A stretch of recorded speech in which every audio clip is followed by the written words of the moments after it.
अंजलि एक बहुत ही फिल्मी किस्म की लड़की थी। उसको फिल्में देखने का बहुत शौक था। वो आए दिन अपने बॉयफ्रेंड कबीर के साथ जाकर थिएटर में अलग अलग फिल्में देखा करती थी और किसी न किसी एक्टर और एक्ट्रेस की एक्टिंग करती ही रहती थी। ऐसे ही एक दिन वो थिएटर में मूवी ए दिल है मुश्किल देखकर वहाँ से बाहर निकलती है कि तभी उसकी एक लीजा नाम की विदेशी औरत से टक्कर हो जाती है। तो अंजलि गुस्से से उससे बोलती है, कुत्ती कमीनी कुर्टा, कीड़े पड़े तुझे, तुझे हैजा हो जाए तो जल के मर जाए। What are you saying? एक जख्मी औरत का ना श्राप लगेगा तुझे, देख लियो, दफा हो जाए यहाँ से। What is sharp? I really apologize on behalf of my girlfriend. We just saw a movie and she is acting like that. Okay, it's okay. Lisa वहाँ से चली जाती है। तभी कबीर उससे बोलता है, तुम पागल वागल हो क्या? किसी के भी सामने शुरू हो जाती हो। क्या करूं, लोगों की आती नहीं और मेरी जाती नहीं। अरे तुमसे तो बात करना ही बेकार है। अंजलि और कबीर दोनों रास्ते में चल रहे होते हैं कि तभी वहाँ एक लड़की आती है और कबीर से कहती है, एक्सक्यूज मी, क्या आप मुझे ये एड्रेस बता सकते हैं? हाँ, आप यहाँ से राइट जाना, फिर आगे एक टी पॉइंट आएगा, वहाँ से लेफ्ट, फिर थोड़ा राइट। प्लीज, क्या आप मुझे वहाँ तक छोड़ देंगे? जी ठीक है। कबीर जैसे ही उस लड़की के साथ वहाँ से जाने लगता है तभी अचानक अंजलि उस लड़की को जोर से धक्का देती है। तब वो लड़की बोलती है, What the hell? ये क्या बदतमीजी है? क्या मेरे बॉयफ्रेंड के साथ गुलू गुलू कर रही है? बिल्कुल पागल लड़की है ये। क्या था ये सब? उसको धक्का क्यों मारा? अरे मेरे बॉयफ्रेंड के साथ गुलू गुलू करेगी तो घोंपूंगी ही ना उसको, पूजा थोड़ी करूंगी।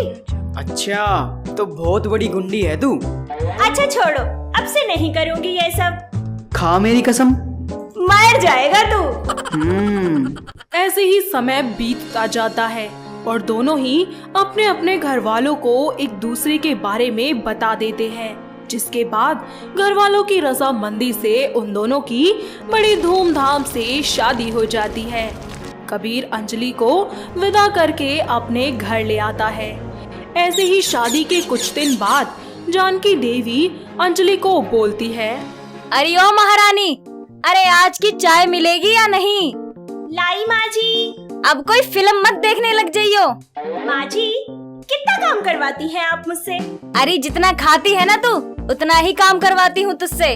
माँ जी थोड़ा सा ही तो खाती हूँ। हाँ तो बेलुड़ी, कम खाती है तो कम ही काम करवाती हूँ तुझसे। सासू माँ तूने मेरी कदर ना जानी, बहू को तूने बहू समझा नहीं, समझा तो नौकरानी। हो गई तेरी एक्टिंग बाजी, अब काम भी कर ले वरना बहुत पिटेगी। ऐसे ही वक्त बीतता जाता है और अंजलि सुबह सुबह सिंदूर लेकर कबीर के पास जाती है और उससे कहती है, आज मेरी मांग भर दो तुम। मुझे ऑफिस जाना है, अंजलि खुद कर लेना ना।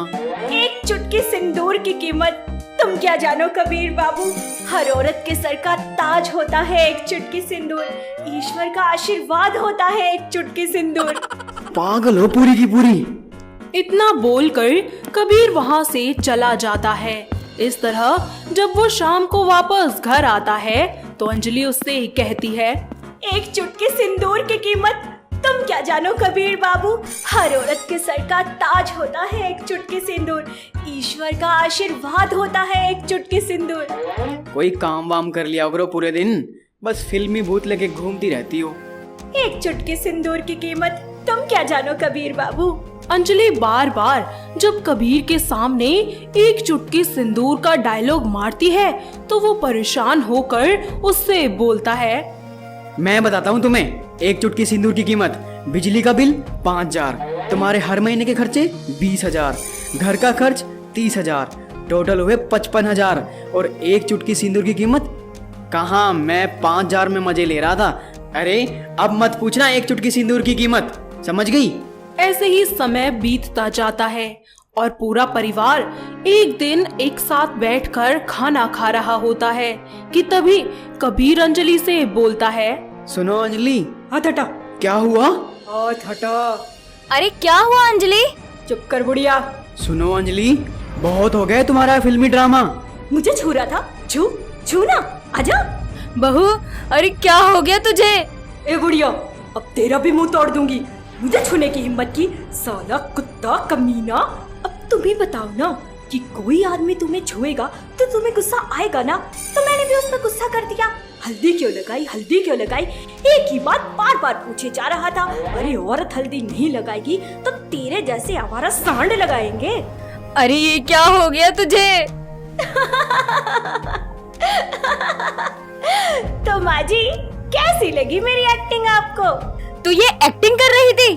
अरे पता भी है तुझे कि तेरे धक्का देने की वजह से बेटे कबीर के हाथ पे चोट लग गई। क्या? मुझे माफ कर दो कबीर, मैंने ध्यान नहीं दिया। तुम जितना ध्यान इन फिल्मी ड्रामे पे देती हो ना, अगर उतना मुझ पे या मेरे घर वालों पे दिया होता ना, तो मैं खुद को ना बहुत खुश नसीब समझता। पर अफसोस होता है मुझे।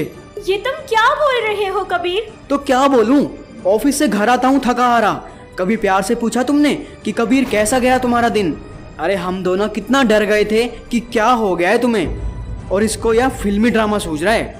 बहू, शादी के बाद लड़कियों की जिम्मेदारी बढ़ जाती है, वो 1 से 2 हो जाती है और उसको अपने साथ पति और ससुराल दोनों का पूरा ध्यान रखना होता है। ऐसे ही समय बीतता रहता है और अंजलि की इन फिल्मी हरकतों को देखकर पूरा परिवार उससे परेशान हो जाता है। इस तरह उसकी सास उससे कहती है, आज से तेरा ये फिल्म देखना बंद और अब तू YouTube पे मम्मा टीवी ही देखियो। इस चैनल को सब्सक्राइब कर दियो, जिससे तुझे अच्छी अच्छी वीडियोस की नोटिफिकेशन मिलती रहेंगी। ठीक है माँ जी, आप जैसा बोलोगे मैं वैसा ही करूँगी। जानकी देवी के कहने पर वो मम्मा टीवी देखना शुरू कर देती है और बहुत सारी मोरल स्टोरीज देखने के बाद उसको ये महसूस होता है कि एक अच्छी बहू होने के क्या कर्तव्य होते हैं, सास और उसके पति के प्रति उसकी क्या जिम्मेदारियां होती हैं, वो भी उसे समझ आ जाता है और वो फिल्मी दुनिया को छोड़कर मोरल स्टोरीज देखना शुरू कर देती है, जिसके बाद सभी लोग मिलकर एक साथ खुशी खुशी रहना शुरू कर देते हैं। तो दोस्तों, कैसी लगी आपको हमारी ये फिल्मी बहू? क्या आपके घर के आसपास भी है कोई ऐसी बहू जिसे फिल्में देखने का इतना ज्यादा शौक हो और वो इसी तरीके से डायलॉग मारकर आप सभी को परेशान करती हो? अगर हाँ, तो उसे ये वीडियो दिखाइए और हमें कमेंट करके बताइए।